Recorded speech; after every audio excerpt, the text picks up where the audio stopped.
With his breath caught in his throat, he watched her fall. The movement was swift, almost unreal, a blur against the green pasture.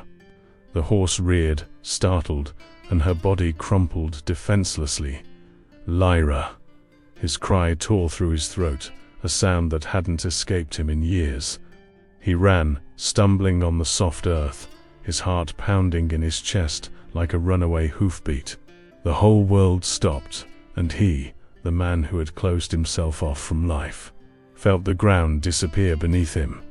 Before we delve into this story, leave a comment with a rating from 1 to 10 and tell us which city you're joining us from. May this moment bring reflection and emotion to your heart. Morning at Shadow Valley Ranch dawned like so many others, dense, covered by a mist that clung to the fields like a veil of damp cotton. The sun, still timid, barely managed to pierce that white blanket. But it already cast golden hues over the pastures where the horses whinnied, more restless than usual. It was as if they sensed that something was about to change, something beyond human understanding. On the porch of the main house, with its dark, robust wood that had seen generations pass, Arthur watched everything in silence. The faint morning light touched his face, revealing the austere features of a man whom life had marked deeply. He was a handsome man, in his early 40s, but his beauty was overshadowed by a contained sorrow that resided in his clear eyes, an ancient shadow that not even the strongest sun could dissolve.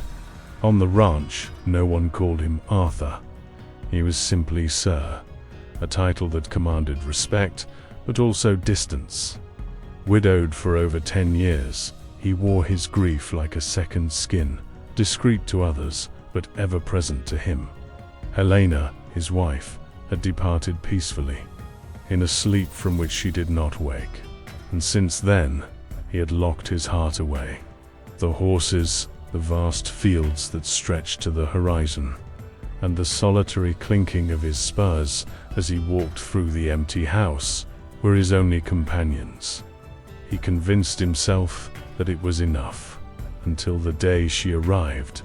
The woman stepped down from the old wagon that had brought her from the nearby town, with a firm stride and a gaze that seemed to know the secrets of the wind.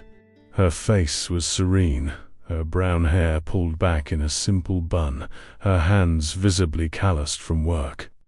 There was a calmness about her that defied the world's noise and bustle. She couldn't hear, not a word, not a whisper, but her eyes, attentive and deep, seemed to capture everything, as if she heard with her soul.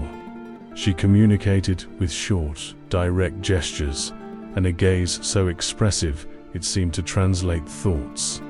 Her name was Lyra, and she had been hired for a task that even the most experienced ranch hands at Shadow Valley had declared impossible: to tame the wild horses of the ranch. Arthur, skeptical as always, only agreed to the hiring at the insistence of Ben, his foreman and lifelong friend, a man whose loyalty and wisdom he rarely questioned. "Sir, this young woman has a gift. They say she doesn't just break the animals, she talks to them," Ben had said, with a conviction that bordered on faith. That first morning, the air was charged with anticipation. The ranch hands, with their sun-weathered faces, gathered at the edge of the main corral. The smell of hay, dampened by the mist, mingled with the animals' sweat and the creaking of the wooden gates. In the center of the round pen, the challenge had a name: Windstorm. A black stallion, strong, with a violent temperament, who had already unseated and injured more than one brave man. He thrashed about, tearing the air with whinnies that sounded like war cries. No one dared to approach. The men exchanged glances, some with a mocking smile at the corner of their mouths, doubting that this slight woman, who couldn't even hear danger approaching, would be capable of doing anything. Lyra, however, entered the corral without hesitation. She walked to the center, took off the leather gloves she wore, and placed them on the fence. She approached Windstorm slowly, making no sound with her steps, as if the absence of sound was her greatest ally. Arthur watched everything from the fence, his jaw clenched, his fists balled inside his pants pockets. He wouldn't admit it, but there was something about that scene that captivated him, something that seemed like a sacred and silent ritual. She didn't speak, didn't shout, didn't use whips or ropes. She just walked, her eyes fixed on the animals. A deep communication transcending words. She extended her hand, not to its muzzle, as most would, but to the horse's muscular neck. She touched it with a lightness that seemed impossible. Windstorm reacted, rearing on his hind legs, snorting, ready to attack. The ranch hands instinctively took a step back, but Lyra did not retreat. She remained still, her hands still extended in the air, waiting. She took a deep breath in the same rhythm as the animal, in a silent and powerful synchronicity. And then gradually, as if an invisible force calmed him, the great black horse lowered his head, conquered not by force, but by a firm gentleness he had never known. Lyra then stroked his mane, and the animal, once an uncontrollable beast, rubbed his head against her shoulder, docile as a foal. The men in the corral fell silent. The mocking smiles disappeared, replaced by expressions of astonishment and respect. Ben, beside Arthur, merely shook his head, a discreet smile on his face as if to say, "Didn't I tell you?" And Arthur, not quite understanding what he was feeling, felt something stir within his chest. A small crack in the armor he had built around himself for so many years. Something he thought was dead and buried along with his past. In that moment, watching the silent woman calm fury with a simple gesture, he felt a flicker of something he hadn't felt in a long time. Curiosity. And perhaps, just perhaps, a glimmer of hope. The days that followed at Shadow Valley Ranch were a repetition of that first impressive feat. Lyra, with her infinite patience and silent approach, worked with each of the horses considered lost, one by one. The most skittish and wild animals, those that the ranch hands had given up on riding, surrendered to her calm presence. The sound of reins being pulled hard and command shouts was replaced by a productive silence, where only the sound of hooves on the ground and the gentle rustle of brushes on the animals' coats broke the peace. The entire ranch, once a place of rough and noisy work, began to transform. The tension that always hung in the air of the stables seemed to dissipate whenever Lyra was nearby. The ranch hands, previously disbelieving and even a little mocking, began to observe her with an almost reverent respect. They stopped what they were doing just to watch her work. They whispered among themselves, trying to decipher the mystery of that woman. "It's witchcraft," a younger one would say, impressed. "It's not witchcraft, it's skill. She doesn't fight the animal, she understands it," an older one would reply, with the wisdom of someone who had seen a lot in country life. Lyra's figure, once a stranger, became part of the ranch landscape, as essential as the smell of freshly brewed morning coffee. And Arthur, against his own will, found himself looking for her with his eyes every sunrise. From the porch of the main house, he would see her walk towards the stables, small and determined against the immensity of the fields. He watched her from afar, hidden behind his own barriers, fascinated and irritated by this fascination. He, who had control of every acre of that land, every head of cattle, every man who worked for him, felt strangely powerless before that woman. She asked for nothing, demanded nothing, and yet her simple presence was disrupting the carefully constructed order of his solitary world. It was on a hot afternoon, with the blazing sun overhead, that what he would later call the first movement of destiny happened. Lyra was in the main stable, finishing saddling a mare that, until a week before, wouldn't let anyone near her. Arthur entered with the excuse of checking some tools, but the truth was, he was drawn by the harmonious silence coming from there. He approached, feigning indifference, and stopped beside her. Lyra was focused, passing the leather strap through the saddle buckle. He reached out to grab a harness hanging on the wall. At the exact moment she turned to pick up a brush. Their hands touched. It was a quick touch, a brush of skin against skin, a mistake. But for Arthur, it was like a small electric shock. Her hand was calloused, strong, but her skin was warm. It had been so long since he had touched another person that way. A casual, human contact. He withdrew his hand as if he had been burned, his heart skipping a beat in his chest. Lyra looked at him, her eyes questioning, and he felt his face flush. He mumbled a sorry that she couldn't hear, and hurried out of the stable, reprimanding himself for that foolish, teenage reaction. But the warmth of her touch remained on his skin for the rest of the day, an uncomfortable and, at the same time, strangely comforting memory. He tried to ignore it. He returned to his routine, to his ledger books, to his long, solitary rides. But her image, her touch, the feeling, kept coming back. The peace he had built in his solitude was being invaded. And the worst part was that a part of him, a part he tried to suppress, didn't want that invasion to stop. He felt like a traitor to Helena's memory, a traitor to the silent promise he made to himself never to feel anything for anyone again. He looked at her portrait above the living room piano, her sweet smile frozen in time. "What's happening to me, Helena?" he asked the silence of the house.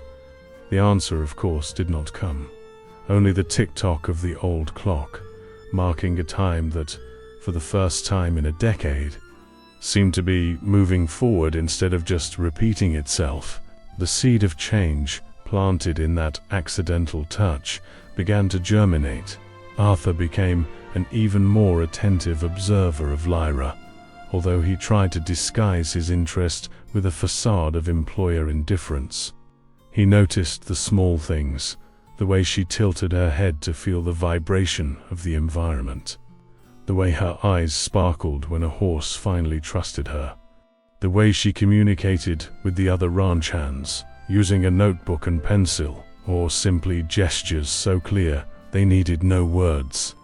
She was a silent, fascinating universe, and he felt increasingly drawn into her orbit. The second movement of destiny came on a sunny morning, about a week after the encounter in the stable. Lyra was in the pasture with a young colt, teaching him to accept the halter. The colt was playful and stubborn, and in one of its attempts to free itself from the rope, it gave a playful kick and galloped off, stopping a few feet away, as if challenging her.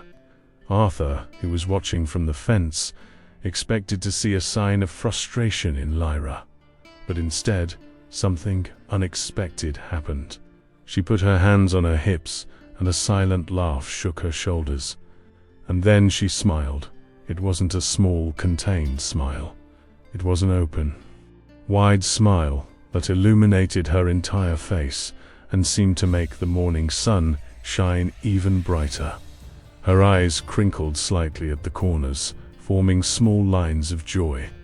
In that instant, the woman with the serene and almost impenetrable demeanor transformed. Arthur felt the air leave his lungs for a second. He had never seen her smile like that. It was like seeing a rare flower blooming in the middle of a dry field. The beauty of that smile hit him squarely, completely disarming him.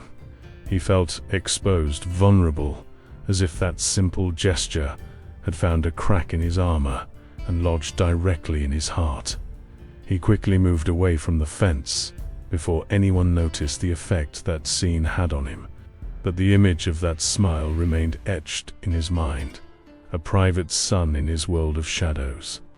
The ranch routine continued, but the dynamic was no longer the same. Lyra, with her impeccable work, had earned everyone's respect, and it was then that she, without intending to provoke, initiated the third movement. It was evening dinner time. In the main house, the table was always set for one. Arthur, Mary, the cook, an elderly woman who had worked for the family for decades, served him in silence, and the other staff ate in the staff kitchen, as was always the custom. Lyra, being a special contractor, received her food on a tray to eat in her small room. But that night something changed. When Mary went to take the tray to Lyra, made a negative gesture with her head and, with a gentle firmness, pointed to the dining room.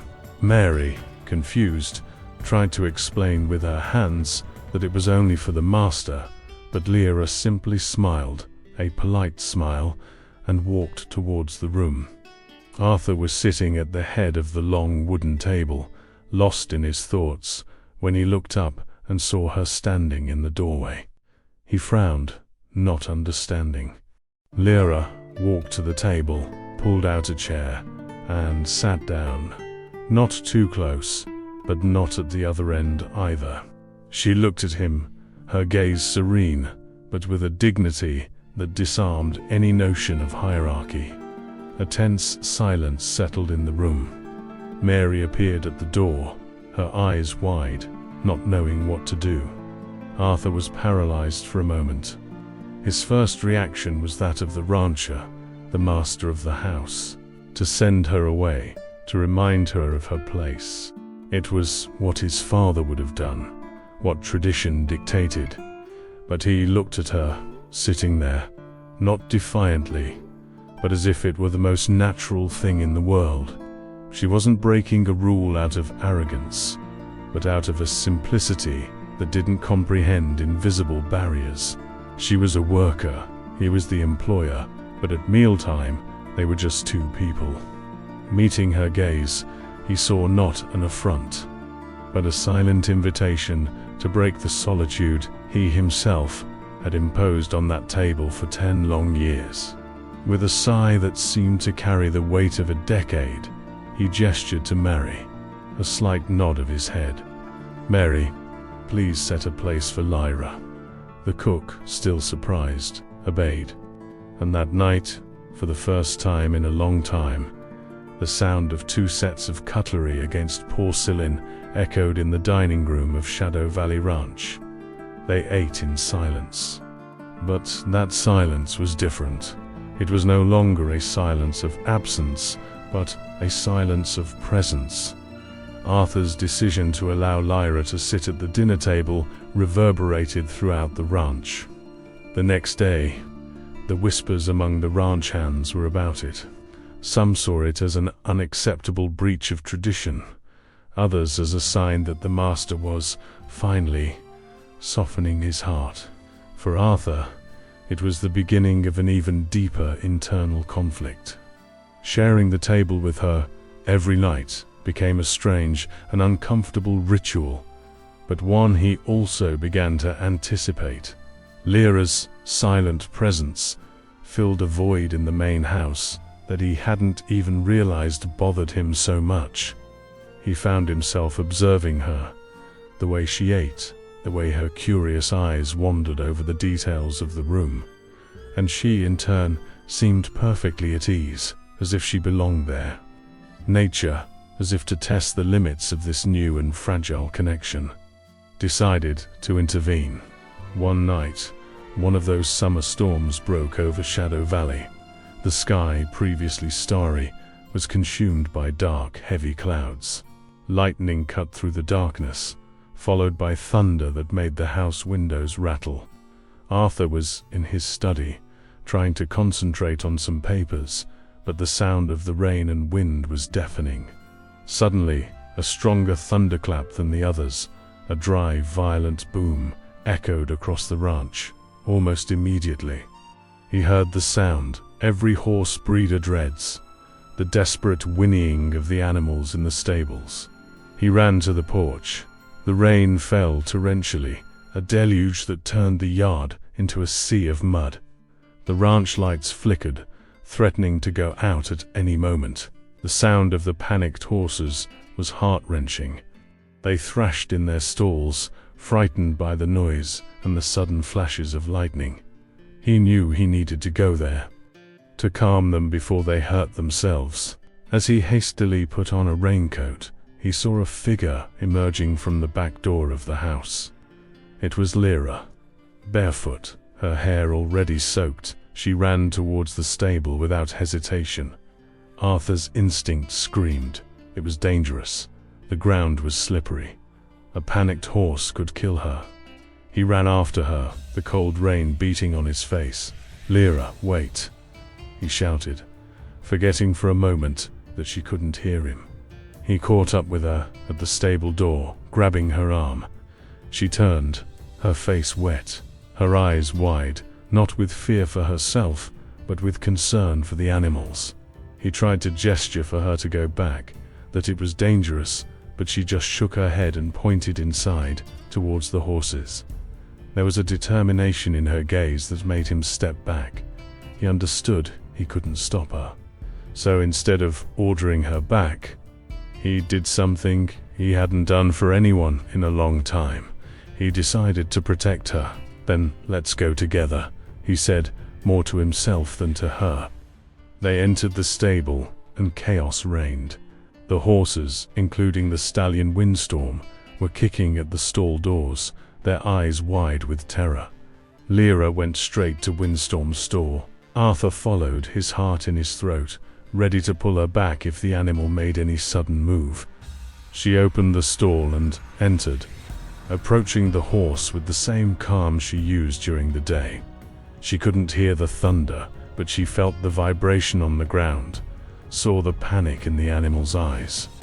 She began to speak to him, not with her voice, but with her hands. She ran her hand over his sweaty neck, then his chest, applying firm, constant pressure. She rested her forehead against his, closing her eyes, as if transferring her own calm to the animal. Arthur watched, mesmerized.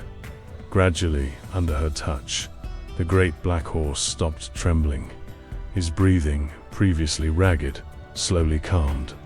While Lyra cared for Windstorm, Arthur calmed the other animals, using techniques he learned from his father, but which seemed crude and ineffective compared to her method. The storm outside began to subside, and with it, the panic inside the stable.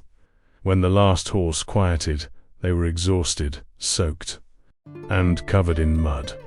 They stood in the middle of the aisle, breathing heavily, the adrenaline beginning to wear off. It was then that Arthur noticed Lyra was trembling, not from fear, but from cold. The thin shirt she wore was plastered to her body. Without thinking, he took off his raincoat, still relatively dry inside, and placed it over her shoulders. She looked at him, surprised by the gesture. Her eyes met his in the dim light, illuminated only by a distant lightning flash. He saw gratitude there, and then she did something that left him completely speechless. She raised her hand and touched his face, a light touch, almost a caress, to wipe a smudge of mud from his cheek. The gesture was so intimate, so natural. Then she brought her fingers to her own lips and then pointed to him, moving her lips slowly, to form the word "thank you." That silent thank you, spoken with her eyes and with her touch, was more powerful than any word he had ever heard. That stormy night, amidst the smell of rain and horses, something broke completely within Arthur. The wall protecting his heart crumbled, and he felt, for the first time in a decade, dangerously alive. The morning after, the storm dawned clear and clean, as if nature wanted to apologize for the previous night's fury. The air smelled of wet earth, and the ranch looked washed, with more vibrant colors. But for Arthur, the real change was not outside, but within him. The image of Lyra's touch on his face, the silent thank you, replayed in his mind like a movie. He woke up differently, feeling a mix of restlessness and a lightness he hadn't felt in years. The weight of grief, which he carried like an invisible cloak, seemed a little lighter on his shoulders. The sixth movement of destiny was not an event, but a process. It began subtly. During breakfast, which he ate alone as usual, he found himself smiling as he remembered her courage the night before. Later, walking around the ranch to inspect the rain damage, he saw her from afar, already working with the horses, and an involuntary smile appeared on his lips again. Work, which for so long had been just a routine, a burden to fill empty days, suddenly lost its weight.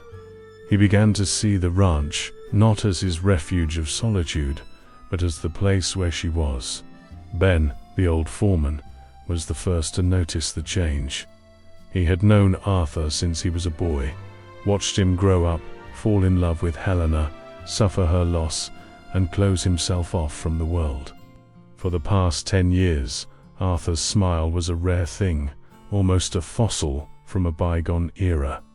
So, when he saw his employer leaning against the corral fence, watching Lyra work with a slight smile on his face, Ben felt a flicker of hope.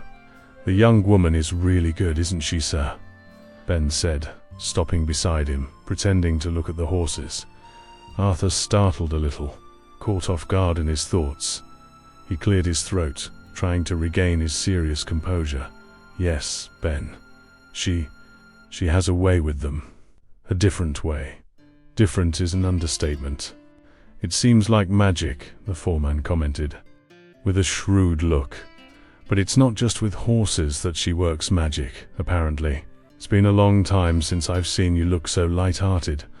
Arthur looked away, feeling a little exposed.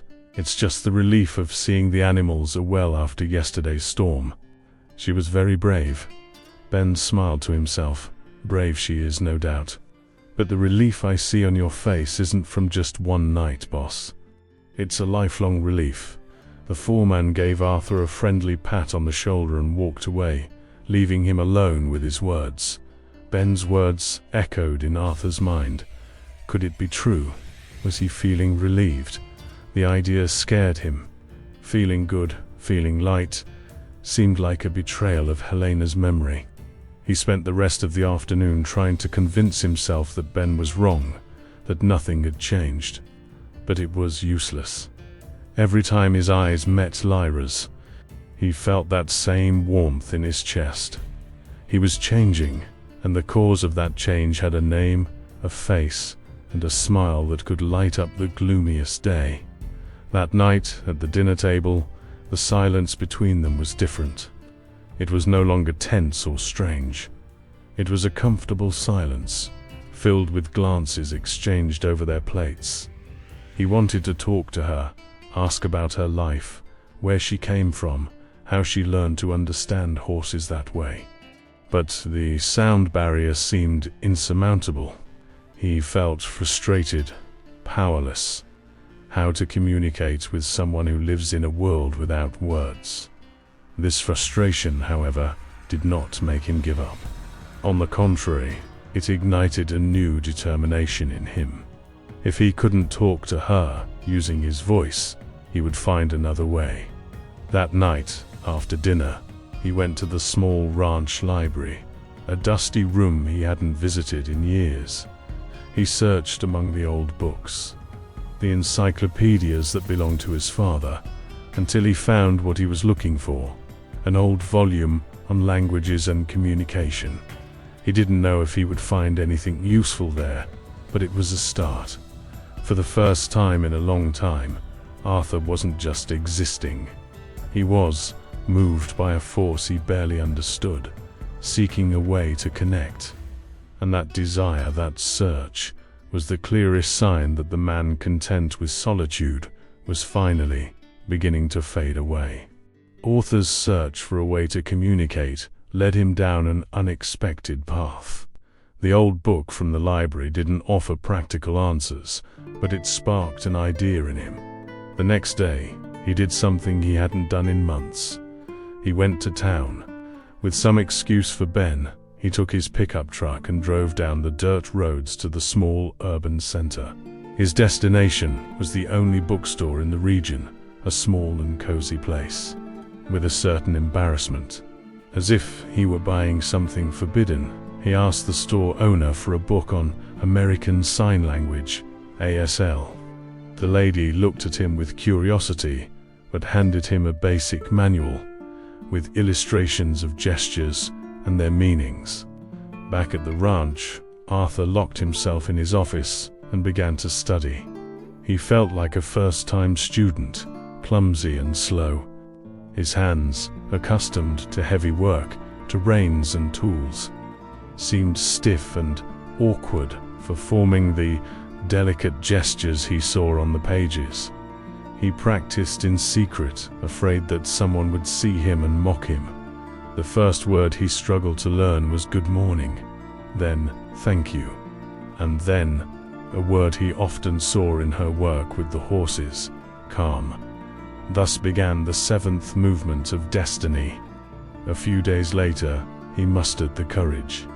Seeing Lyra walking towards the stable in the morning, he stepped out onto the porch and waited for her to pass. When she saw him, she nodded, as she always did. He took a deep breath and, with trembling and somewhat uncertain hands, made the gesture for good morning. Lyra stopped walking.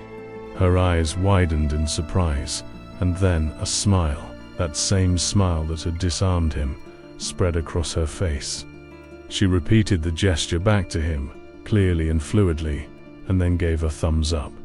Arthur's heart raced with that small victory. It was a simple exchange, but for him, it meant the world. It was the first bridge he managed to build over the abyss of silence that separated them. Encouraged, he continued to practice. Every night in his office, he learnt new words, new gestures, and little by little, he began to use them in his interactions with Lyra. "Hey, how are you?" when they crossed paths in the yard. Be careful when he saw her dealing with a more agitated animal. Beautiful when she showed him a colt's progress. Lyra, noticing his effort, became his teacher. On calmer afternoons, after the main work was done, they would sit on the porch. She taught him new signs, correcting the position of his fingers with infinite patience. He, in turn, was a dedicated student, absorbing every new gesture. Those moments became his favorite part of his day. Their communication blossomed. They weren't deep conversations, but they were enough for them to truly get to know each other. He learned that she came from a humble family, from the rural heartland, that her love for horses came from her grandfather, who was also a horse trainer. She learned about the ranch's history, about his parents, and he even managed, with simple gestures, to talk a little about Helena, showing her portrait in the living room. Lyra heard him with a respect and compassion that deeply touched him. She didn't pity him. She seemed to understand the depth of his loss. The intimacy between them grew each day, with each exchanged gesture. The entire ranch noticed their closeness. Ben smiled with satisfaction. Mary, the cook, prepared Lyra's favorite foods for dinner, and the other ranch hands treated them with a naturalness that hadn't existed before. Lyra's presence and Arthur's change had transformed the atmosphere at Shadow Valley. The rigidity and melancholy that once dominated the place gave way to a lighter, more hopeful atmosphere. One afternoon, while learning the sign for longing, Arthur felt overwhelmed by a sudden emotion. He realized that if Lyra were to leave, he would feel an immense longing. The idea hit him with the force of a punch. He didn't want her to leave, never. He looked at her hands, patiently explaining a gesture, and then at her face, illuminated by the late afternoon sun. And he knew with a certainty that frightened and freed him at the same time, that what he felt for her was already much more than admiration or friendship. The rancher with the closed heart was, irremediably, falling in love with the woman who taught him to speak with his hands. The blossoming of this new feeling in Arthur brought with it a peace he hadn't known, but also a new layer of complication. How could he, a man bound to a past of grief, allow himself to feel something so intense for another person? Helena's shadow was still a constant presence in his life, and Lyra, what did she feel? He didn't have the courage to ask, afraid that the answer wouldn't be what he desired. They continued in their private world of gestures and glances, a bubble of mutual understanding that seemed too fragile to be touched. It was in this scenario of uncertainties that the eighth movement of destiny presented itself, in the form of a visitor from the city. The man's name was Dr. Harrison, a rich and influential businessman known for his passion for thoroughbred horses. He had heard of the reputation of the Shadow Valley animals, and especially of the recent success in taming horses considered untamable. He came with the intention of making a generous offer for some of the best specimens, including Windstorm. Dr. Harrison's arrival, with his luxury car kicking up dust on the dirt road, broke the peaceful routine of the ranch. He was a man accustomed to getting what he wanted. He spoke loudly, gestured arrogantly, and treated the ranch hands with an air of superiority that irritated Arthur from the first moment. Dr. Harrison was impressed with what he saw. The horses were healthy, strong, and, to his surprise, incredibly docile. Impressive, Arthur. Simply impressive. What have you done with these animals? Last I heard of them, they were a bunch of wild beasts, he said, slapping Arthur on the back. I didn't do anything. The credit goes to the new trainer, Arthur replied, his voice dry as he looked at Lyra, who was some distance away, observing the interaction with her attentive eyes. Dr. Harrison followed Arthur's gaze and saw Lyra. He measured her up and down with a disdainful look. Her. The woman who doesn't speak? I heard she's deaf. Is that true? She is deaf, yes. And she's the best professional I've ever worked with, Arthur replied, his jaw clenched. The way the man referred to Lyra filled him with a protective anger. The businessman laughed, curious. A trainer who can't shout at the horse. Well, whatever her trick is, it worked. Let's get to business. I want the black stallion. And 2 more chestnuts. I'll pay whatever price you ask. Arthur felt a deep discomfort. Sell Windstorm? The horse that was the symbol of the ranch's transformation, Lyra's first triumph. It seemed wrong, like selling a piece of that new story they were building. He looked at Lyra again. She was brushing the mane of one of the horses Dr. Harrison wanted to buy, and the animal seemed completely relaxed under her care. She wasn't just an employee. She had a connection with those animals. They weren't merchandise. The horses are not for sale, Harrison, Arthur said, his voice firm. Dr. Harrison seemed shocked. What do you mean they're not for sale? Everything has a price, my dear fellow. Name yours. I'll beat any offer. You don't understand.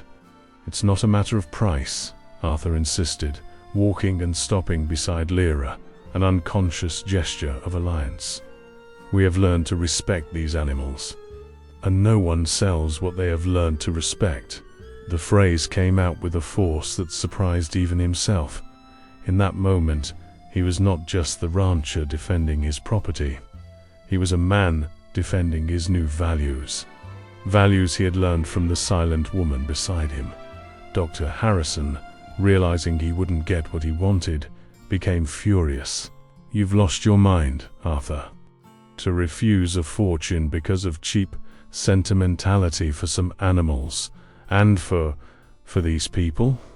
He cast one last disdainful look at Lyra before turning his back and marching to his car.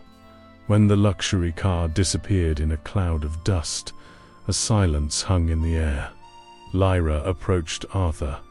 She hadn't heard the conversation, but she had seen the tension, the argument, and the visitor's abrupt departure. Her eyes asked what had happened. Arthur looked at her and, for the first time, used sign language to express a complex thought. With his hands he gestured, "Man, want, buy, horses." I said, "No." And then he added, "The sign for respect." Lyra watched him, absorbing the information. And then she did something he didn't expect. She touched his arm, a gesture of support, and smiled. A small smile, but laden with meaning. It was a smile of pride. In that moment, Arthur knew he had made the right choice. Refusing Dr.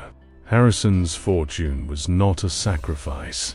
It was an affirmation that Shadow Valley Rouch was no longer just a business, and that the bonds created there in silence were worth more than any money. The refusal of Dr. Harrison's offer marked a definitive turning point for Arthur. By defending the horses, and, indirectly, Lyra's work and dignity, he felt as if he had freed himself from another bond of the past. The ranch was no longer a mausoleum for his memories, but a vibrant, pulsating place, full of new purpose. His relationship with Lyra also deepened.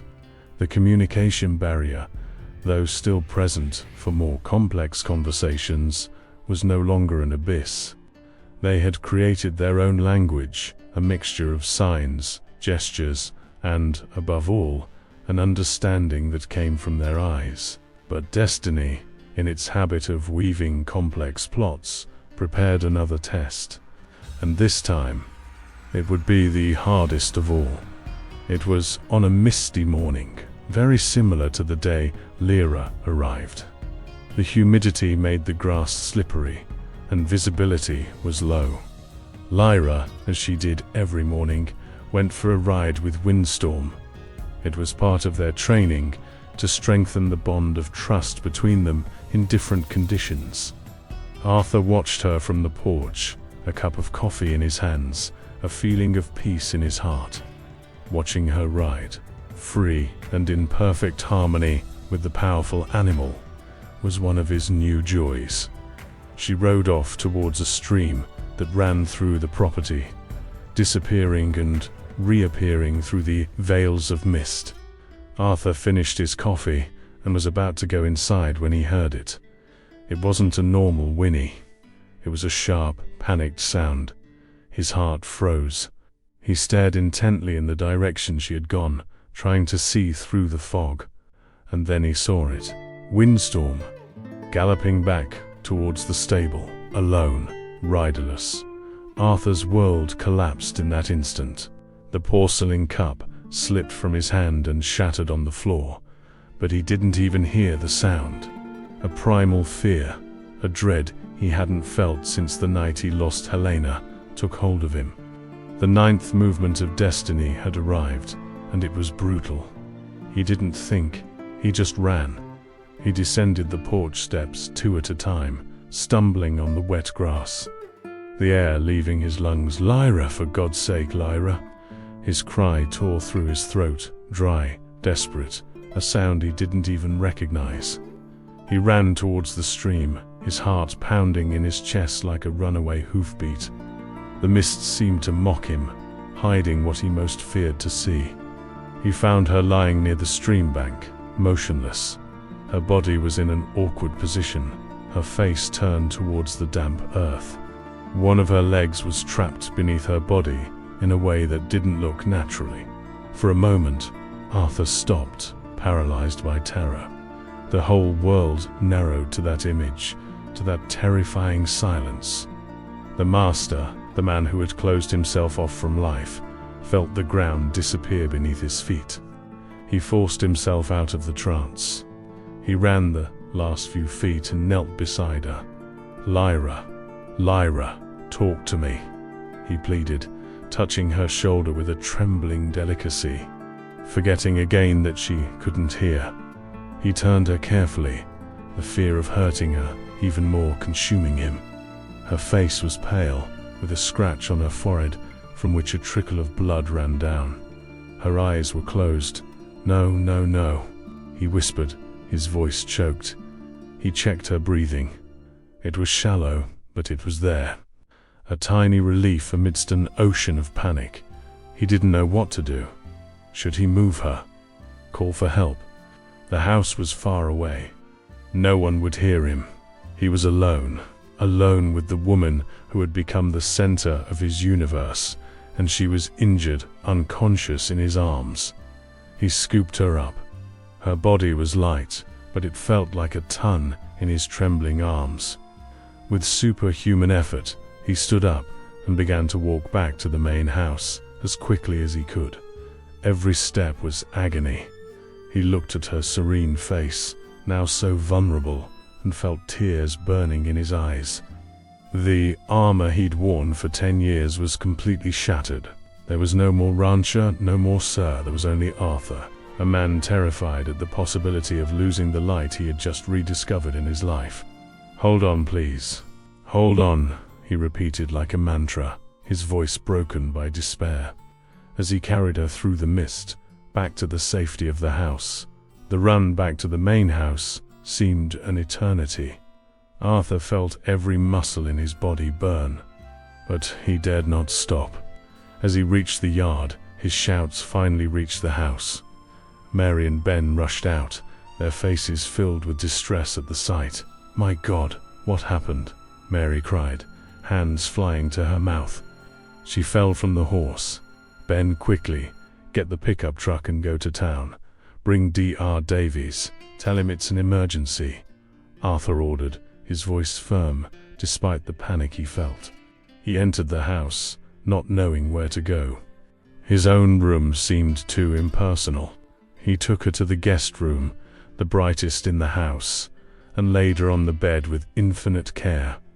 Mary came with a basin of warm water and clean cloths. As she cleaned the wound on Lyra's forehead, Arthur held her hand, cold and lifeless. He felt completely useless. The man who controlled everything on his lands could do nothing to ease her pain, to bring her back. He just stayed there, beside the bed, watching her soft breathing. The only proof that she was still with him. The hours dragged on with torturous slowness. Ben returned with the doctor, an elderly man who had known Arthur since childhood. Dr. Davies examined her calmly. Arthur waited outside the room, pacing back and forth like a caged animal. Finally, the doctor emerged. "Well?" Arthur asked, his voice hoarse. "She was lucky. It was a nasty fall, but it seems there are no serious fractures. Her ankle is sprained. She'll need absolute rest. And she hit her head hard, hence the loss of consciousness. It's a concussion. The most important thing now is to wait for her to wake up," the doctor explained with an understanding look. "I've left a mild sedative for the pain. The rest, Arthur, is time and care." The relief that flooded Arthur was so intense that his legs buckled. He leaned against the wall, closing his eyes. "Thank you, Davies. Thank you." For the next 2 days, Arthur didn't leave her side. He had an armchair brought into the room and stayed there, watching her sleep. He barely ate, barely slept. He just watched her, holding her hand, speaking to her in a low voice, even knowing she couldn't hear. He told her about his day, about the horses, about how the ranch seemed empty and colorless without her. It was a long and silent confession, an outpouring of everything that had been trapped in his chest. On the afternoon of the second day, it happened. Lyra moved her fingers. Arthur, who had been dozing in the armchair, felt the movement and woke with a start. Her eyes trembled beneath her eyelids and slowly opened. She blinked a few times, confused, trying to focus on her surroundings. Her gaze met Arthur's, and it was then that the tenth and final movement of destiny was complete. She saw him there, his face tired, unshaven, his eyes red with worry. And instead of asking about herself, about what had happened, she raised her hand with difficulty and made a gesture, a sign he knew well. You? Well? That simple question, that gesture of care coming from her, who was the injured person, broke the last barrier remaining in Arthur's heart. Her concern was for him. Inverting all logic of care, she was caring for him. The tears he had held back for so long finally came, silent and hot, streaming down his face. He took her hand and kissed it, and then, with hands trembling with emotion, he began to communicate in the only way that mattered in that moment. First, he traced in the air the gesture he had learned, the word he associated with her since the day of her smile in the pasture. Beautiful. Then he hesitated for an instant, his heart pounding, and made another gesture, more uncertain, but full of meaning. You. Asterisk, you are beautiful. Asterisk Lyra understood. Her eyes filled with tears too, but hers were of emotion, of a profound understanding. And a smile, still weak but immensely pure, bloomed on her lips. That smile disarmed any defense Arthur might still have had. There was no more past, no more mourning, no more fear. There was only that moment, that room, and the certainty of a feeling that needed no sound to be the truest in the world, on that ranch where sound had always been sovereign. Silence became the language of love, and Arthur's heart, which had for so long beaten in mourning, learned to beat again. Lyra's recovery was a slow and delicate process, a journey that redefined not only the routine, but the very soul of Shadow Valley Ranch. Dr. Davies's diagnosis brought relief, but also the reality of a long road ahead, a concussion that required absolute rest to prevent complications, and a sprained ankle that, depending on its severity, could take weeks to months to heal completely. The following weeks unfolded at a different pace, dictated not by the sun and the daily grind, but by the need for care and patience. The guest room, once a silent and rarely used space, became the beating heart of the main house. Arthur, who for a decade had moved through his house like a ghost in his own castle, now had a center, a purpose that anchored him to every moment. He became Lyra's shadow, anticipating her needs with a dedication that surprised everyone, including himself. He learned to adjust her pillows for comfort, to bring her meals on a tray, cutting the meat into small pieces, to read to her, even knowing the words didn't reach her, but hoping the vibration of his voice brought some comfort. Every morning, he would go to the garden and pick the prettiest flowers, changing the arrangement in the vase beside her bed. It was a daily ritual, a silent declaration that life and beauty had returned to that place. Mary, with her maternal instinct, prepared broths and teas, while Ben took charge of keeping the ranch running, giving Arthur the freedom to dedicate himself entirely to his new and most important role, that of caregiver. That period of forced convalescence, which could have been one of frustration and boredom, became, paradoxically, a time of deep and flourishing intimacy. Without the work in the stables to fill the days, they found themselves with endless hours to simply be together. Their communication evolved exponentially. The notebook and pencil Lyra used became a shared journal. She wrote about her childhood, about the sensation of feeling music through the vibrations of the wooden floor when her grandfather played the guitar, about her dreams of one day having a place of her own, where horses could run without fences, And he, with hands that became increasingly fluent in sign language each day, told her about the history of those lands, about the grandfather who built the house, about his father's passion for horses, and even about Helena. Talking about Helena wasn't easy. He took her, with the help of a wheelchair in the first few days, to the living room and stopped in front of the portrait on the piano. With a heavy heart, he gestured, telling her about their love, about the joy she brought to that house, and about the emptiness her departure left. Lyra heard him with an intensity that transcended hearing. Her eyes never left his, reflecting the pain and beauty of the story he shared. When he finished, she didn't offer empty words of comfort. Instead, she did something that marked him forever. With a reverent delicacy, she touched her own heart and then pointed to the portrait, a sign of respect for Helena's memory. Then, she touched Arthur's heart and then her own chest, intertwining her fingers in a gesture that signified a union that doesn't erase, but adds to it. She wasn't asking to replace the past. She was showing him that she understood his heart had many chambers, and that there was room for a new chapter, without the previous ones needing to be torn out. In that moment, Arthur felt a profound peace, as if a silent permission had been granted.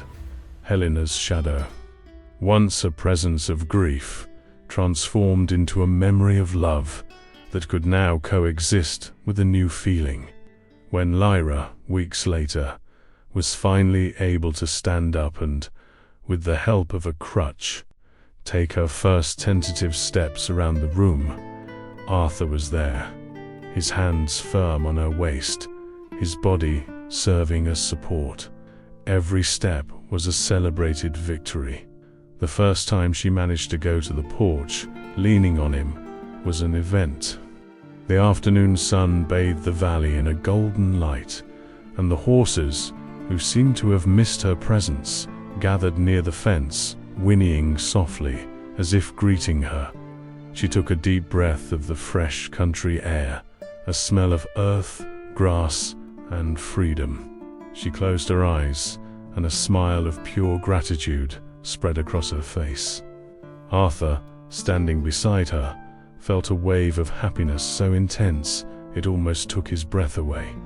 He knew, with absolute certainty, that his place in the world was exactly there, beside her. Full recovery still took time.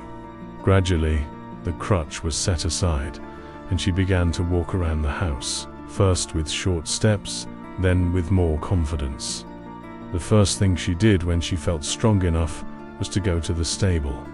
The reunion with Windstorm was profoundly touching. The great black stallion, once an untamable beast, approached her with the docility of a lamb and rested his head on her shoulder in a gesture of pure affection. She stroked his mane, whispering silent words that only the two of them understood.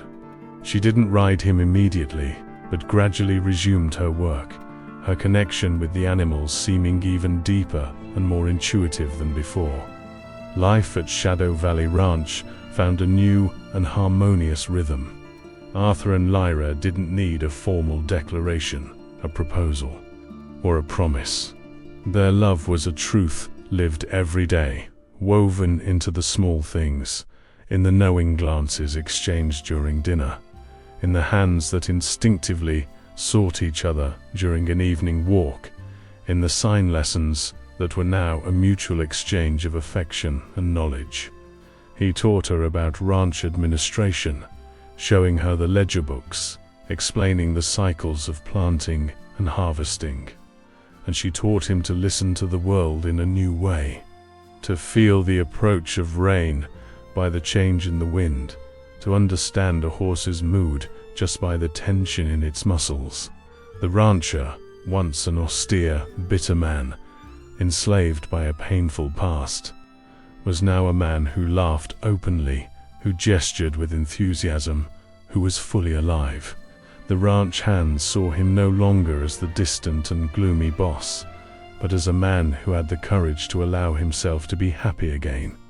The ranch, which for so long had been called Shadow Valley, now seemed a valley of light, a place of new beginnings. The horses, once wild and reflections of their owners contained fury, now ran free and docile under the sun, symbols of the peace that had finally settled upon that place.